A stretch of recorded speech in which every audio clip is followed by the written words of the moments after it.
Good morning everyone. सकाळची सुरुवात झाली ह्या लिंबूपासून, कारण की हा लिंबू आहे पण त्याचा आकार संत्री एवढा आहे. मग तो बिट्टूसोबत खेळतो. बिट्टूचे रिॲक्शन असे असतात की कशाला माझ्यापाशी आली. मग त्याला उठवलं तो एनी टाइम झोपलेला असतो.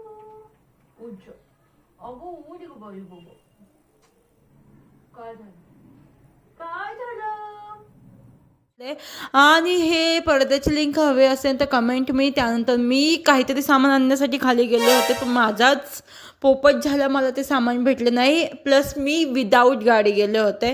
मस्तपैकी क्लिनिंग केली सगळी घराची, देऊळाची बत्ती लावली वगैरे. आणि मी खायचं घेऊन आलं तर ते थोडंसं खाल्लं वगैरे.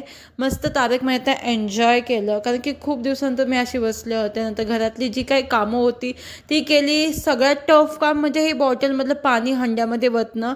हे मला आवडत नाही पण मला एक दिवसाआड हे काम करावंच लागतं, कारण की त्याच्यामध्ये खूप वेट असतं.